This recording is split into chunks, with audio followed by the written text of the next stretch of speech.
Hey guys, welcome to the latest episode of the 4040 Vision podcast, the ultimate sports history pod where hindsight is 4040. Before we get into today's episode, let's pay some bills and hear from our presenting sponsors. What's up, everybody? Welcome to the 4040 Vision podcast. I am your host, Khaled Abdallah, and today's topic is the impact of Super Bowl 57 on a number of legacies of the big-time players and coaches that participated in this game. I don't think I need to do a long recap of the game. You know what happened. We're about a week out from the game. The Chiefs, of course, won in overtime, score of 25-22, with an overtime touchdown from Patrick Mahomes to Mecole Hardman. Today's topic is not going to be about the game specifically, but about, again, as I said, the impact that this game had or will have on the legacy of all the big-time players and coaches. So we'll start off with the victors. And the biggest victor from this game was, of course, Patrick Mahomes.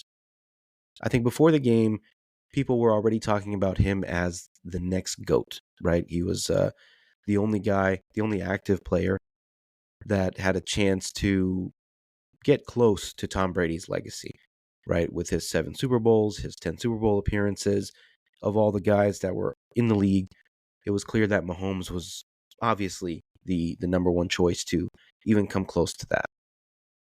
Coming into the game, he was 2-1 in Super Bowls, with the one loss, of course, coming against Tom Brady, which is going to come up as part of this discussion. But he's only 27, 28 years old, already has 2 Super Bowl rings. After this game, he now has 3 Super Bowl rings. So he leaves the tier of Aaron Rodgers, who has 1, Drew Brees, who has 1, Peyton Manning that has, I guess, 2, Eli Manning that has 2. A lot of guys have 2 Super Bowls, and he joins the next tier of guys with 3 or more. So Brady, Troy Aikman, Terry Bradshaw. And I think it's obvious that, or Joe Montana, who has 4, but it's painfully obvious that he's better than all of those guys. You can still make an argument for Joe Montana, but he's basically in that upper echelon, the top of the pyramid with Brady and Joe Montana as the GOATs, right? And I want to talk about how some folks are starting to get a little presumptuous, right? They're talking about Patrick Mahomes has already surpassed Tom Brady. He's already the GOAT. He's already better than Tom Brady ever was, which I think is kind of absurd at this point, right? There's a lot of recency bias for that. And I want to talk about a couple things, but before we dive into the full, recency bias of this, but Patrick Mahomes has been incredible in the playoffs, right? He has a career passer rating in the playoffs of 105.8 with 5,135 yards, 41 touchdowns, and only 8 interceptions in 18 games in the playoffs.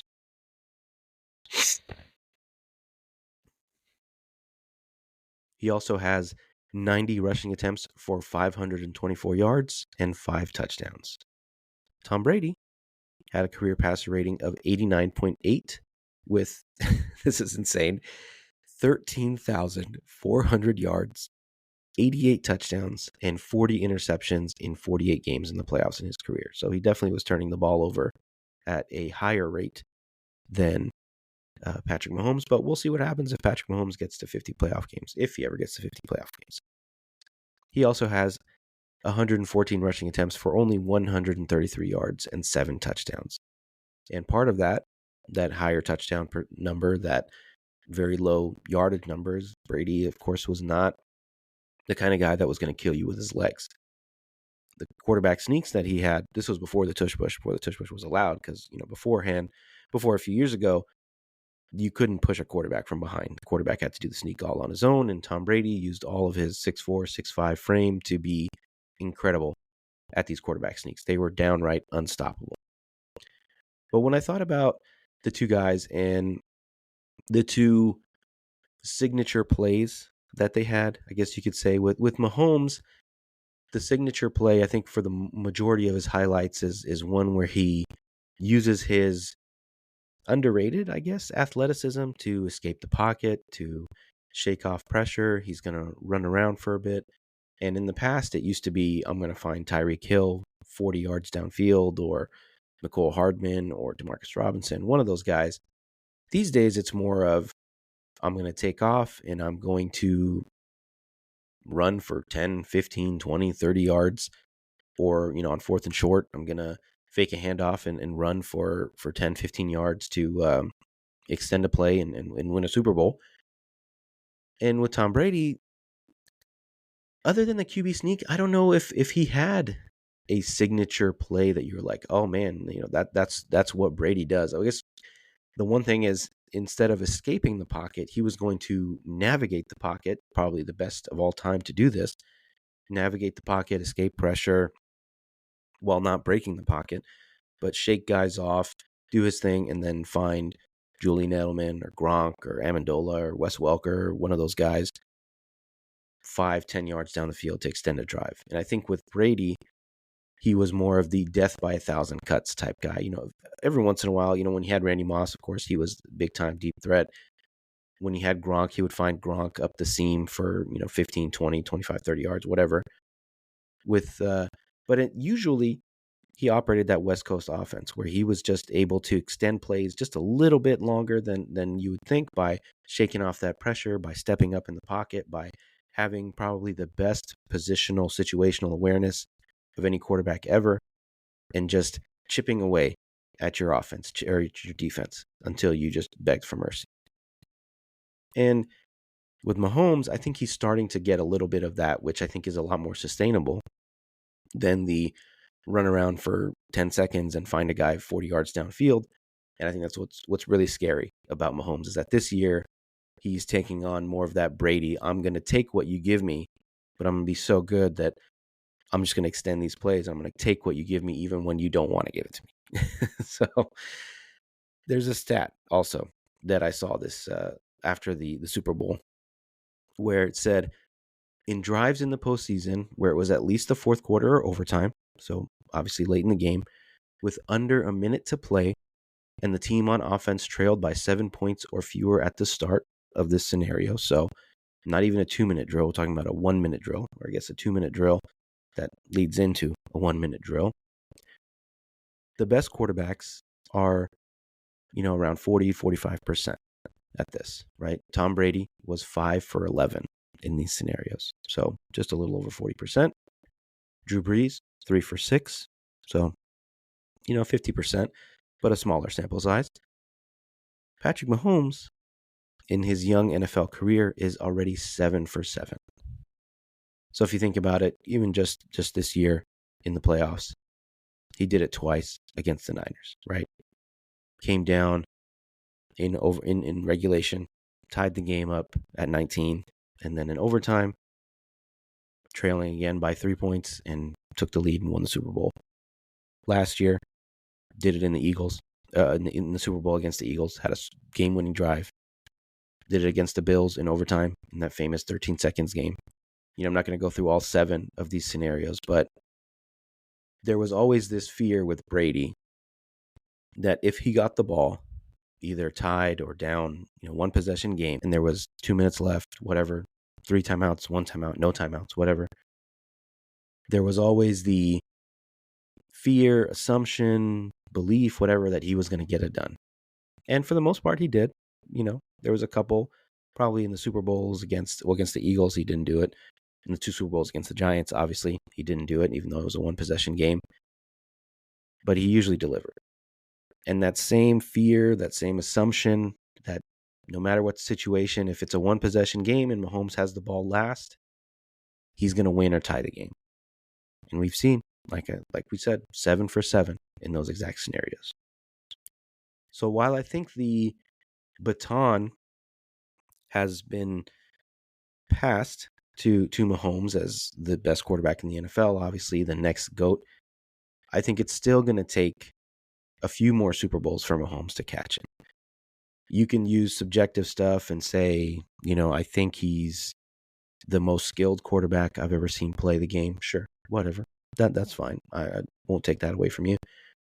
But I don't think we can forget the absurd numbers that Brady put up, the consistency, the longevity.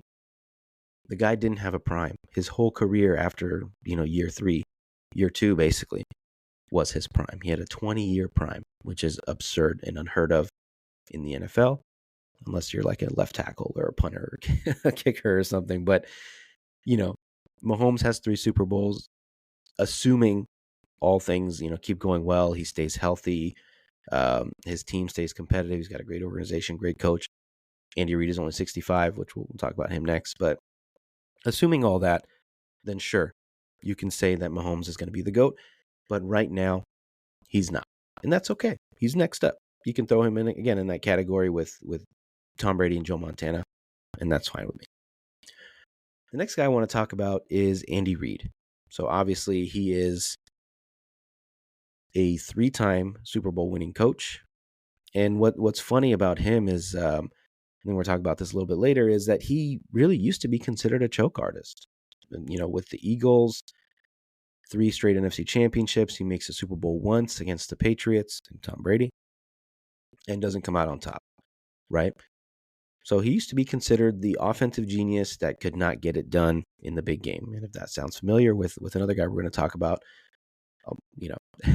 you see where I'm going with this, right?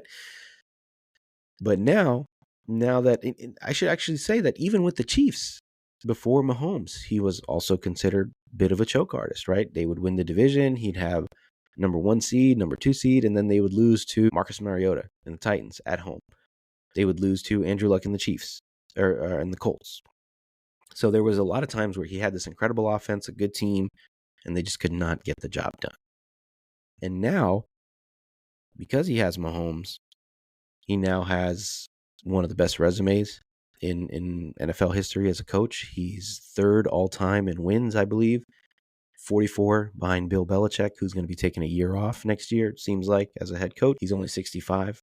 If he coaches another 5 years, I don't know, they win 10, 11 games a year. You do the math there. It's pretty easy to see that at some point, if he stays with Mahomes and they play another 5, 7 years together, then he's going to be the winningest head coach in NFL history. He's definitely going to have a lot of chances to win more Super Bowls. He's now, alongside Bill Walsh and Joe Gibbs, who have 3 Super Bowls each, and only Chuck Noll has 4 ahead of him, and of course, Bill Belichick has 6. So he's not the GOAT just yet, but just like Mahomes, if he keeps doing what he's doing, assuming a lot of things, then eventually he might be the GOAT. So this game was, I don't want to say crucial to his legacy, because I think his legacy was already pretty set as one of the best offensive minds in NFL history, that is one of the best coaches in NFL history. But if he uses this as a jumping off point and keeps building, then eventually he will be the GOAT. The next guy is Travis Kelce. I think there's a similar theme with a lot of these guys on the Chiefs, is that, they are, because of recency bias, being considered as the greatest of all time at their positions, at their, as head coaches.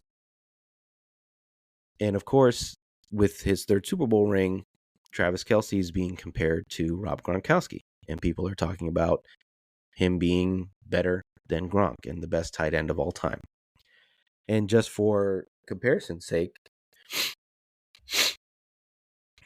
Travis Kelce has 165 catches for 1,900 yards and 19 touchdowns in 22 games in the playoffs. Rob Gronkowski has 98 catches for 1,389 yards and 15 touchdowns in 22 games. So Kelce has a lot more catches because he usually operated as Mahomes' number 1 target. Of course, because of that, he's going to have a lot more yards.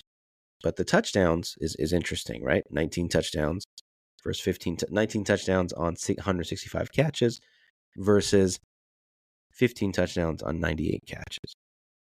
I think the funny thing is they're about the same age. So I think the argument now between the two is, do we consider someone's peak a sign of them being the greatest of all time, or is it peak plus longevity, right? So I think the argument that's being made for Kelce is that he's been really good, great for longer than Gronk ever was. To be fair to Kelce, he was already an all-pro before Mahomes got there, so it's not like he's a product of Mahomes. We've never seen Gronk without Tom Brady, but I mean, we don't need to talk about hypotheticals and all that. I think in general, you can make the argument. Sure, Travis Kelce is the greatest tight end of all time. You can make the comp or the argument that Gronk is the best tight end of all time. I see validity in both arguments, but I still think Gronk was better because of the blocking. So more, operated more as a pure tight end. He was asked to do a little bit more, but he was also not always Brady's number one target. He was just the most dangerous. He had the most, he's the most disruptive in the red zone because he's just a freak of a human being. He could match up against anybody on defense and win that matchup. But I think, again, at his peak, I would give the edge to Gronkowski, but sure, Kelce, greatest tight end of all time. Why not? Probably win another Super Bowl. He'll catch up to Gronk. They'll have 4 apiece, and he just has the numbers to back it up. The last player on the Chiefs I want to talk about is Chris Jones. So he's a guy who I thought was, for some reason, I thought he was in his mid-30s. He's only 29, and he's become Kansas City's closer. So just the same way that Mahomes is almost guaranteed to win games when given the ball, Chris Jones is the same type of guy on defense where he's almost guaranteed to make a game-winning play, to seal a game, to close a game, right? We saw him do it against Joe Burrow last season on that final drive. We saw him do it against Josh Allen. Again, same thing on that final drive, which forced Buffalo to settle for a field goal, which they missed.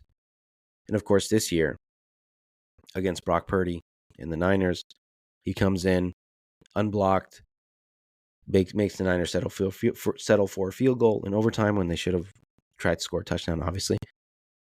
And I think if he stays at this pace, if he plays at this level with the Chiefs, with this great team around him, I think he has a chance.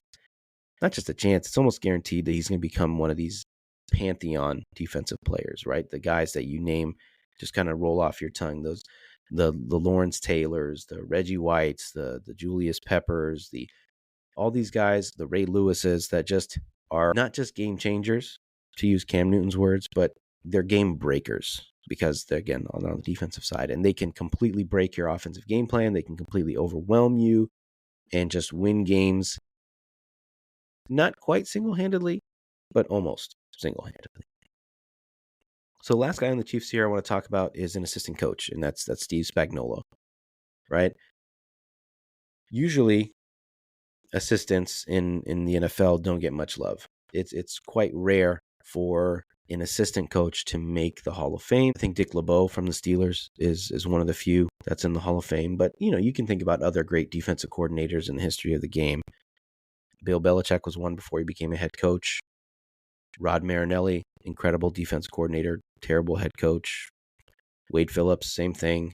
Monty Kiffin, I don't think he ever became a head coach. But basically, these are guys that redefined that coordinator position and clearly became key pieces to dynasties, to Super Bowl rings, whatever, if it's just one, could be 2, 3, whatever it is. But now, if you look at Steve Spagnuolo's resume, his head coaching one aside, because he just was a terrible head coach. He went 10-38 in 3 seasons with the then St. Louis Rams, just not a good head coach, which is fine.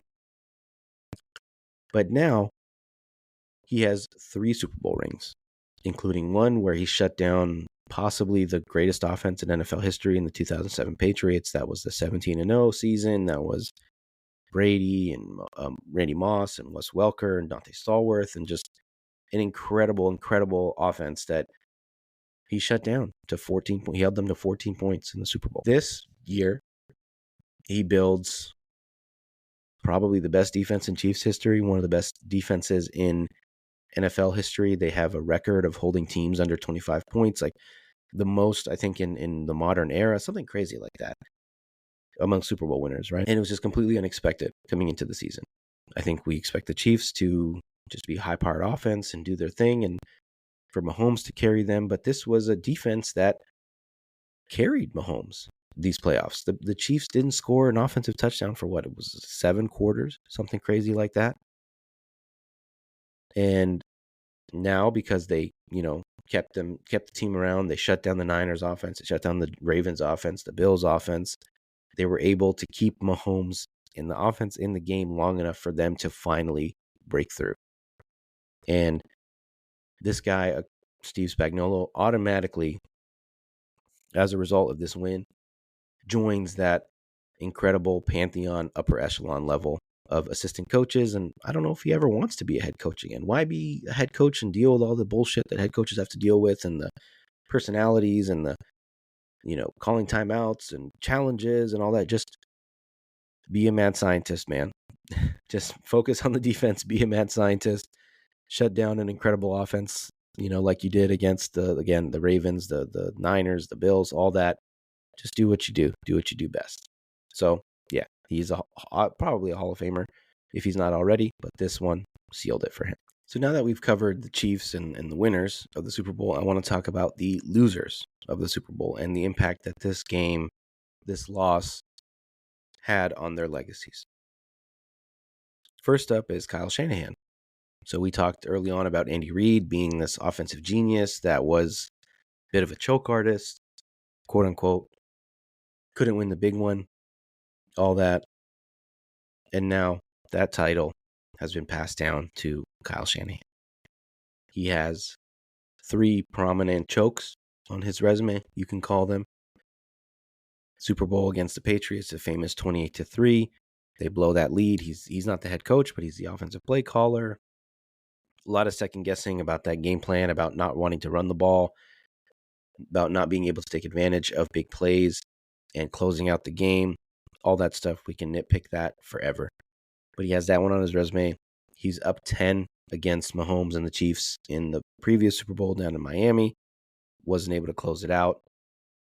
This Super Bowl, sure, they were up 10-0, but that's the first half. You can't really hold that against him. But the fact that they had many, many chances to close the door on Mahomes, and he just couldn't get it done.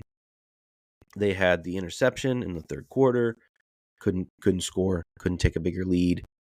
He had a few opportunities, obviously in overtime and the fourth quarter, to close out the game. Maybe that's more on Brock Purdy than on Kyle Shanahan. There's a lot of people that were second-guessing his play calling in the third quarter, where he seemed to abandon the run for 3 straight possessions, where they go 3 and out 3 straight times and then allow the Chiefs to get back in the game. Of course, that's a lot of second-guessing, and we're talking about hindsight and all that, but it's a question that needs to be asked, is why did he abandon the run game? Why didn't he trust his running game, his the best player on his offense in Christian McCaffrey more? All that stuff. Whatever it is, there's a lot of things that you can point to and say, what happened, what went wrong with the Niners. And, fairly or unfairly, that's going to be laid at the feet of the head coach, who already has this reputation. The big thing that a lot of people talked about was the decision that he made in overtime to take the ball first. With the new rules, both teams would get a chance to score. His reasoning after the game was that we wanted to get the ball third, assuming that, we scored a touchdown, the Chiefs scored a touchdown, or we kick a field goal, the Chiefs kick a field goal, and then we would get the ball third and have a chance for basically a sudden death victory. What I think he did not account for was that the Chiefs said after the game was that if they caught the ball first, and they were very excited about the Niners getting the ball first, that if the Niners scored a touchdown and the Chiefs were able to match it with a touchdown, then, they would go for 2, basically, and try to win it right then and there. I don't think it was necessarily the wrong call. I think a lot of people are making kind of results-based analysis about that and getting upset that, Shanahan should have taken the ball second. It's obvious. It's not obvious, right? There's arguments on both sides of it. His defense had just given up a long drive to the Chiefs to tie the game, so maybe he wanted to give them a rest. Whatever it is, he doesn't deserve the blame for that. Maybe he deserves the blame for a couple other decisions where he's not running the ball on third and short, so he could run it again on fourth short. Whatever it is, there's some other things that he could have done right or wrong, but unfortunately, just couldn't get it done. And now he carries that choke artist label, whatever you want to call it. And he's going to carry that until he wins the Super Bowl. He's won plenty of big games. NFC championships, obviously 2 big-time playoff games. And they just, for whatever reason, just had some bad luck in the Super Bowl. made some bad decisions here and there. And I think what's really gonna put him over the top is when he finally gets a quarterback like Mahomes. Because Andy Reid, he had some good quarterbacks, some decent quarterbacks. Donovan McNabb was a good player, not a great player. He had Alex Smith, same thing, good player. Get you the number 1 seed, get you a division title, but won't win you a Super Bowl. And now that he has Mahomes, he's the GOAT, or he's competing to be the GOAT. So Shanahan, all credit to Purdy. We'll talk about him next. Maybe he becomes that guy, but he's not Mahomes yet. And Shanahan will not be able to shake this label until he gets his Mahomes. Next up is Brock Purdy. This guy has been a lightning rod of controversy, which is completely unfair because he didn't ask for any of this. He never came back and, never came out and said, I'm the MVP, I'm the best player on the team. He's a very quiet, kind of unassuming guy who's just taken a lot of criticism because he's become, again, this lightning rod of criticism of, Cam Newton calling him a game manager versus a game changer. And then all these people saying, no, he's actually the MVP. He's the reason the Niners are winning, when the truth is somewhere in between, right? Yeah, he makes some good plays. He made some good plays in the Super Bowl. But he also had 6 or 7 All-Pros on the team or on his offense. So again, the truth is somewhere in the middle, where obviously the Niners are not as good with Purdy as they would have been with Mahomes, but they also would not have been the same with, I don't know, Sam Darnold or somebody else. I think it's unfair to try to give him too much credit or too much blame. And in this Super Bowl, he played well, didn't turn the ball over. He got hit 10, 11 times by a pretty fierce Chiefs defense, but for whatever reason, he couldn't extend plays like he did against Detroit. Maybe the Chiefs defense is just that much faster, but he couldn't, run and get first downs the way he did. He tried a couple times, but he just couldn't make that same difference against a much better defense. And when it comes down to it, I think what Cam Newton was talking about was, with this whole game manager, game changer thing, was that when it's nut crunch time, right? When it's gotta have it time, are you the guy that's going to deliver touchdowns, or are you going to deliver field goals? And I think against bad defenses like the Packers and the Lions, he was able to do that. And obviously they won both of those games because of touchdown drives that he helped engineer. But against the Chiefs and a great defense, they settled for field goals in the fourth quarter and in overtime. So, sure, to me, he's still a game manager, and that's fine. He's a second-year player. You would think he's only going to continue to get better. And the best part about all this is that he's only due about $1 million a year for the next 2 years.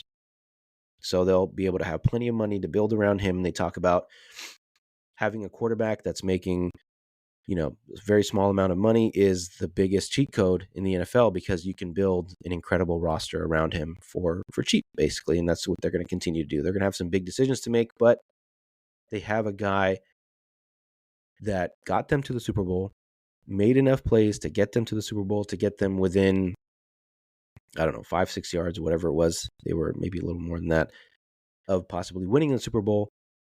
And he's going to be the quarterback, I think, in San Francisco for a long time. The next guys, you can kind of lump these two together. I guess lump the three of them together. I mean, Christian McCaffrey, just kind of an honorable mention. I don't think this game had any impact on his legacy. He's the best running back in the NFL right now. He's the best weapon in the NFL right now. And he was incredible in this game. He got, I believe, 30 touches between rushes and catches. So maybe he should have gotten 40. I don't know. But yeah, this game I don't think has any negative impact on his legacy. He scored a touchdown, did everything he could have done to win the game. But I think two guys that will probably look back on this game with a little bit of regret are George Kittle and Deebo Samuel. So this was obviously their second Super Bowl trip with the Niners. They were both okay in the first Super Bowl, didn't make a huge impact. But in this game, they really had a bit of a dud for both of them, right? Kittle especially, I think he only had 2 catches. He did come up with a pretty clutch fourth down play that helped the Niners take the lead in the fourth to go up, 16-13. But he was pretty much bottled up and couldn't really make an impact for whatever reason. Maybe he was blocking more because of the pressure. I don't know how much of it was game plan. Obviously, I'm not in the room with the Niners making the game plan. And then, of course, the clip comes out where he's blocking George Karlaftis and he makes a little joke and he misses the McCaffrey fumble. That's just, his personality. I don't hold that against him. But Deebo Samuel is another guy that I think suffered a lot in this game. His legacy, he talks a lot of shit. He's kind of the heart and soul of this Niners team with his bravado and his swagger. And we saw what they looked like without him this year. It did coincide with Trent Williams, but they both missed 3 games, and the Niners were on a 3-game losing streak during that time. So for him, this definitely hurts his legacy because obviously he's not able to add a Super Bowl to his ring or to his resume, but it also hurts him in the fact that, he was hurt again in this game. He had that hamstring issue or something.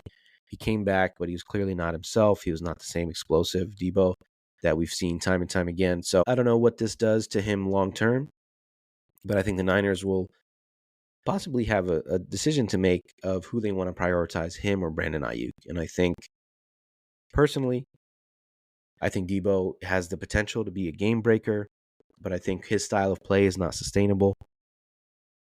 As we've seen, he's injury prone, I think just because of the level of physicality that he plays the game with. And I think the Niners, I don't know if I'm saying they will, but I think they should prioritize Brandon Ayuk over Deebo Samuel. But George Kittle, he's going to be on the Niners for a while, and he's, one of the best tight ends of this era, but he hasn't elevated himself, obviously, because of the lack of rings and the performances that he's had in these Super Bowls, which have been so. So the next thing I want to talk about is not so much a player on the 49ers, but the Niners in general in this millennium, right? They started off the decade with Jeff Garcia as their quarterback. They went through some lean years with him and a number of very terrible quarterbacks. Tim Rattay, I'm trying to think of some other names. I can't even think. Cody Pickett. I lived in the Bay Area at the time, so I remember these guys, but they were just not very good, and that's fine. And then, of course, they have the Jim Harbaugh era with Alex Smith and Colin Kaepernick. That flames out after 3-4 years in a lost Super Bowl. And now we have the Kyle Shanahan era with 2 Super Bowl appearances, a number of NFC Championship appearances, and they're just not able to win the big one. The big kahuna, the big Super Bowl. They actually have the most playoff wins in the last decade, the second most after the Chiefs, but they're the only ones without a Super Bowl ring. So I think the Chiefs have 13 playoff wins. The Niners have 8. The Rams have 6 or 7. The Eagles have, 5 or 6, 7, something like that. They're all, in that bunch, but they've all been able to win a Super Bowl except the Niners. And they've really become the new Buffalo Bills. Obviously they have the 5 Super Bowls, but they're like the Buffalo Bills of the 90s, right? The 4 straight Super Bowls. It wasn't quite as heartbreaking as the, the Bills. They didn't lose 4 straight, but they've now lost 3 Super Bowls in this millennium, in this, the last 10 years. And they've lost all 3 in heartbreaking fashion, right? Against the Ravens with the Kaepernick, Frank Gore, Michael Crabtree era. They had the ball on the 7-yard line with 2 minutes and 37 seconds to go.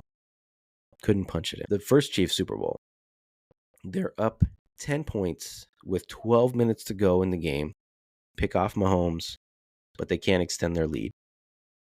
And it's very possible that even a field goal ends that game and they lose to the Chiefs. And then, of course, Jimmy Garoppolo misses Emmanuel Sanders by a foot, maybe, on a deep shot. Maybe Brock Purdy makes that throw. Maybe Sam Darnold makes that throw. But basically, they miss Emmanuel Sanders. They get sacked on the next play, and they lose that Super Bowl to the Chiefs. And then, of course, this Super Bowl, they're up 7 in the third. Same thing. They pick off Mahomes early in the third quarter. Couldn't extend the lead. 3 straight 3-and-outs in the third quarter.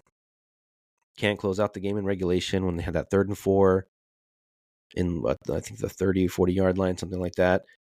And then can't score a touchdown in overtime. So they're getting to the cusp. I don't think I've ever seen somebody come this close to Super Bowl glory 3 times in a row. Like even the Bills, right? They had the wide right the first time, and then I think the next 3 they just got blown out because the NFC was just so much better than the AFC.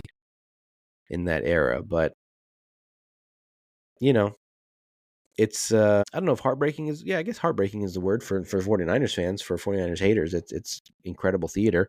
It's great cinema, but it just goes to show you that, this is one of the reasons why I do this Super Bowl or this podcast, and not this specific one, but our podcast in general, is just the kind of coin flip, what if, hindsight being 40/40 in sports, all that stuff, just because you can go to every one of these Super Bowls and you can literally pick out one play.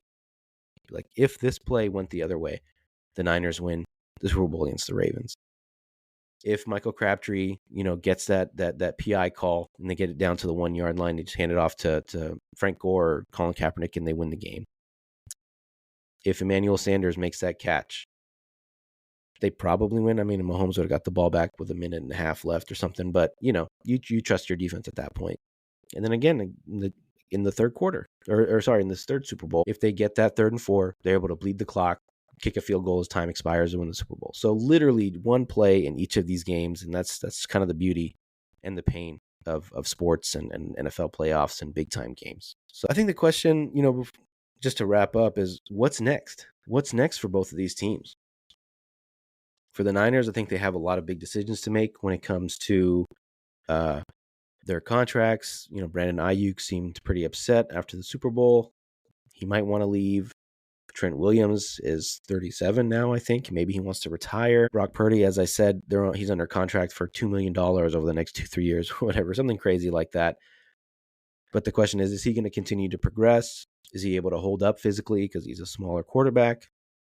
I think in general, will this team be able to hold up physically? They got a lot of great injury luck. They missed, Trent and Debo for 3 games this year, but everybody else was healthy. Purdy missed, I think, 1 game. I actually, no, they sat him against the Rams to end the season, so he was healthy. Christian McCaffrey, who was notorious for being kind of fragile, was fully healthy this year. George Kittle, most of these guys. So the question is, did they miss their best chance? Was this their best chance of winning a Super Bowl, considering all the contract stuff and everything they have to figure out? But right now, looking at the NFC, they're still the favorites. They're the favorites to win the Super Bowl next year, according to Las Vegas. So I wouldn't count them out. Obviously, Kansas City, what's next for them? The sky's the limit. They have $22 million in cap space as of today. Go get some weapons for Mahomes. Go draft some guys. They had probably the worst receiver group in the NFL. Still won a Super Bowl. They still have to pay Chris Jones, which is definitely going to impact things. But, he said drunkenly at the parade that he wants to come back. So we'll see. They have to bring back L'Jarius Sneed. So they have some decisions to make. But if you have Patrick Mahomes, you have Andy Reid, you have Travis Kelce for now, nothing's going to change. They're just going to keep cooking. So I think it's fascinating after each of these games. I know we kind of tend to look at legacies, especially in the social media era, as like a game-to-game thing, but that's kind of crazy, right? It's just, it gives us something to talk about. Oh, Patrick Mahomes had a bad game against the Raiders. He threw 2 pick sixes or whatever. Oh, he's terrible. He's maybe this is the year that they don't even get out of the first round, and then they win the Super Bowl. And then, the Niners, they're riding high. They beat the hell out of the Eagles, the Cowboys. Oh, they're the best team in the NFL. Brock Purdy is the MVP, blah, blah. Then they get smacked by the Ravens, and he loses that MVP race. And, they're doubted against the Lions. They're still the favorites. I think they were 7-point favorites against the Packers and the Lions. But, they have their moments where they're almost, cut down by these underdog teams. And then they come into the Super Bowl favored by 2.5 points, whatever it is. And then they end up falling short because of a few plays here and there. So legacies, game to game, absurd. Don't do it. I get it. You want to talk about something? Sure. But legacies in the Super Bowl, these are the legacy defining moments for coaches and players and everyone involved. And, we've seen that one Super Bowl ring can change what everyone thinks of a player, especially quarterbacks and coaches. It really changes things almost forever for these guys. And, I think for the Kyle Shanahan era to be truly validated, they will need that Super Bowl ring. But I think it's still been a great success for the Niners, despite the issues they've had winning that quote unquote big game. And then for Mahomes, like I said, the sky's the limit. Maybe he's the next GOAT. but he's on that corner. He's nipping at Tom Brady's heels and Joe Montana's heels, and he's right there. So thank you guys for listening to the episode. Thank you guys for checking us out. Please make sure to leave us a review wherever you're listening or watching this podcast. Make sure to subscribe as well. We have all kinds of great content across the different social media platforms at 4040 Vision Pod. So make sure to follow, like, whatever you got to do. Appreciate you guys. Thank you so much.